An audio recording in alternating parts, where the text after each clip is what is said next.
hello everybody. It is truly amazing to be here with you today. But then, did it ever occur to you how improbable an event like this one is? Are we not just still a group of highly evolved primates, even though we're sitting in this room full of technology? An unlikely mix of people from different nationalities, races, and religions, even though we share the language of a former colonial empire and have been brought together by TED, a truly global media brand. It always amazes me how easily we can connect and share ideas, even humor. This really is global urban culture at its very best. But at the same time, we all now know how this global connectedness we enjoy is threatened from all sides. The global climate crisis is dominating the public discussion, but other mega threats are looming. Growth is reaching planetary limits. So why, with all that connected intelligence, are we unable to do anything about it? Why are we so incapable of living sustainably on this paradise of a planet? I think the root of the problem is that these two arcs of development, one towards increasing connectedness, the other one towards increasing fragility, are two sides of the same coin. I do not believe they can be decoupled, much rather that they are linked with the inevitability of a natural law. I argue that we will not achieve sustainability without first really understanding what it means to be connected and what dynamics and externalities this implies.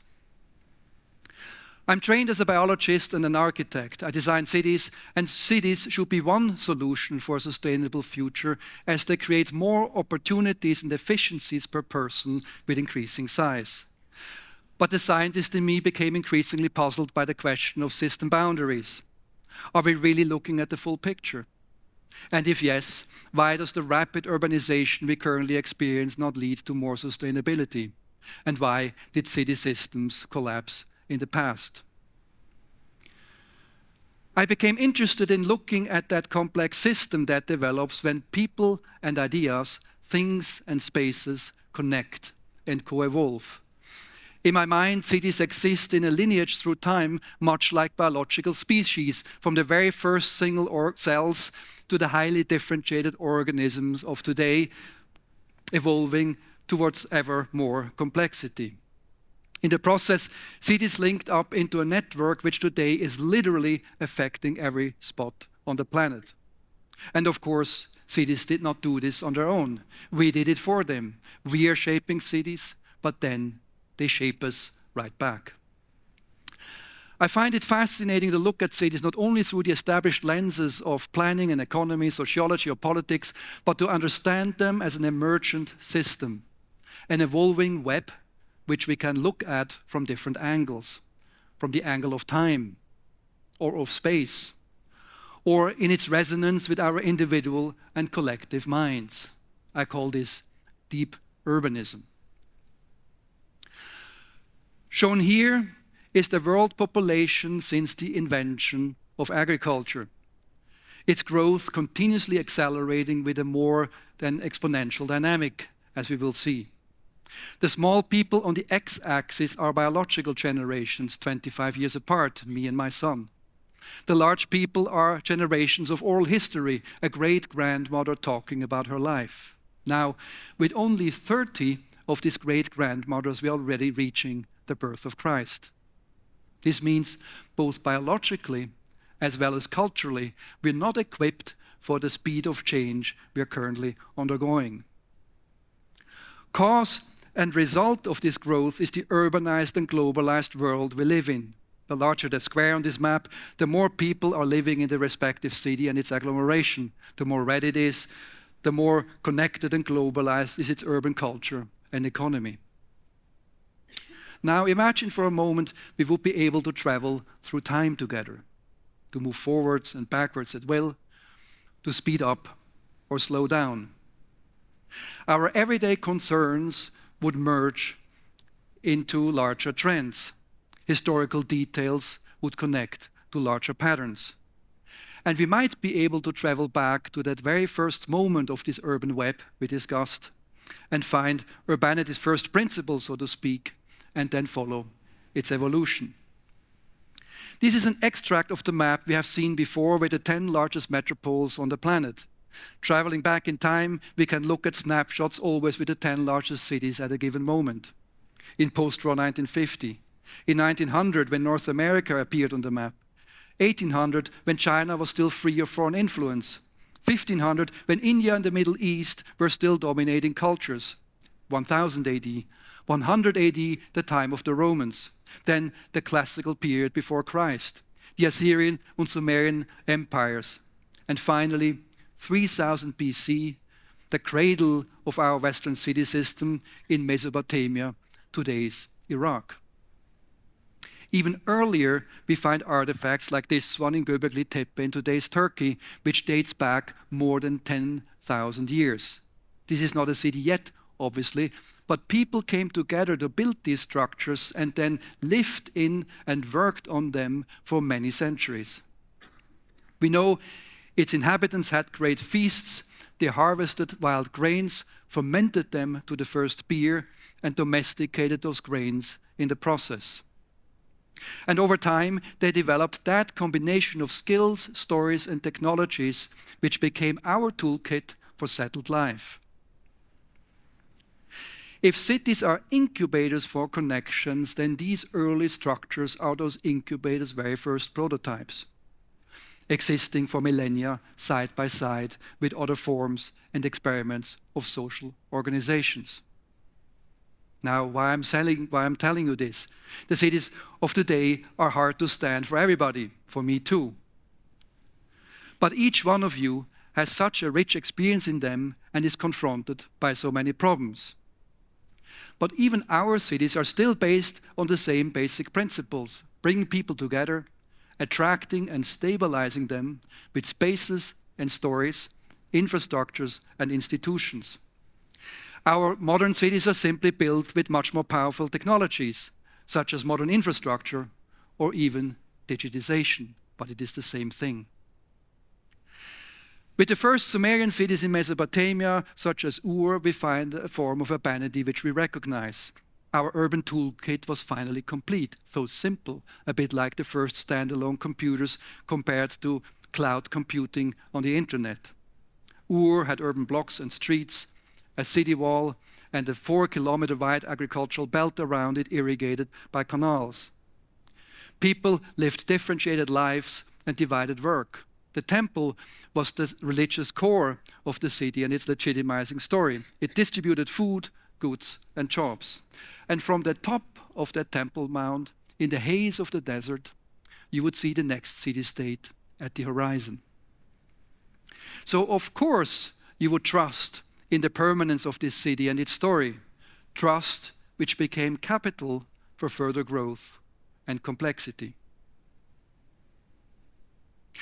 Now, these early city-states were already linked by trade routes, bringing resources and people from far away while exporting goods and ideas. And along these routes, new cities emerged, and over time, those places learned how to behave like fully fledged cities themselves, replacing that imported urban expertise and taking over when core cities collapsed. A kind of urban chain reaction got established. This chain reaction started to travel the world, fueled by our desire for connections and stability, for social differentiation and power. And in those urban incubators of talent and competing ideas, all that which makes up our cities of today got invented, allowing us to grow ever more connected and liberated from local constraints. Streets freed us from the constraints of topography and turned cities into hotspots of accessibility and exchange. Routes turned into roads and railroads, freeing us from the constraints of geography and linking cities up in a system of global trade. Money freed us from the constraints of personal trust and turned cities into efficient accumulators of value and power. Religions freed us from the constraints of family bonds with ever more inclusive concepts of kinship. and fossil fuels finally liberated us from the constraints of energy and allowed industrialization to happen. But on the other hand, with growing complexity, our energy and resource needs increased. We entered ever more dependencies and created ever more externalities. We became able to create peaks of urbanity, but also generated landscapes of devastation. Now imagine this entangled web of urbanity growing with ever more points of connection and technologically enabling each point to have ever more links. And imagine then that the rate of growth is increasing itself as a result. This is more than exponential growth. It is super exponential, and this inevitably ends abruptly, possibly within our lifetimes. ETH professor Didier Sonnet calculates a so-called singularity in population growth for 2050. Barnowski predicts a disruption of global land use for 2045. And some of the planetary boundaries popularized by Rockström are already exceeding now. Most importantly, the impasse we are witnessing is not based on one problem that can be fixed by one specific silver bullet. It is based much rather on the dynamics inherent in growing complexity itself. Urban economies from the very beginnings enabled us to innovate ourselves out of short-term local constraints, but now they are exposing us to long-term global risks, especially when we long ago left the ecological carrying capacity of our immediate environments, or as it now seems, even of the planet. So if we now understand that the global and hyper-connected is at the root of our major challenges, then it seems obvious that we should look towards the local, the decentral, and simple. On the one hand, to reduce complexity by design, and on the other, to prepare for disruption by default. So how would we think and act if we were to prepare for a simpler future rather than preserve a complex past? Our time travel experiment won't help. We cannot turn the clock back to an economy of low-tech villages when there are 8 billion people on the planet. But we can learn to solve our problems more locally, more circular, more inclusively, with a clear understanding of the externalities which we generate. Should we not look for inner richness instead of external dependency? And will we not have to? I like to imagine cities and the world around them as a series of coexisting biotopes. I propose we should build them more carefully, mix them more joyfully, give each of them a story and some autonomy, turn them into understandable commons, and make them coexist with the next. In our office, we are trying to move our project in this direction, with a building with generous collective spaces and much flexibility organized around a garden and built from wood. Or a new neighborhood replacing a highway, combining existing allotment gardens, built and green land and water, and turning that hydraulic landscape into a feature of public space. Or an industrial site in a city producing locally carbon neutral in its operation. Or a central train station which rediscovers its amazing position on a green peninsula, accessible to pedestrians and almost void of cars. And even the metropolitan region of Zurich can be seen as one large biotope consisting of smaller biotopes, with settlements around lakes, between green hills, connected by infrastructure, with some areas growing, others stagnant, but always changing. I hope giving these biotopes a form and a story, making them tangible and comprehensible, allow us to appreciate and take care of them. But each new global crisis illustrates again the immense dependencies we have. We need to rethink radically, with a much deeper understanding of urbanism as a complex system, but also the very practical ability and courage to build and live simpler solutions, one biotope at a time. Thank you.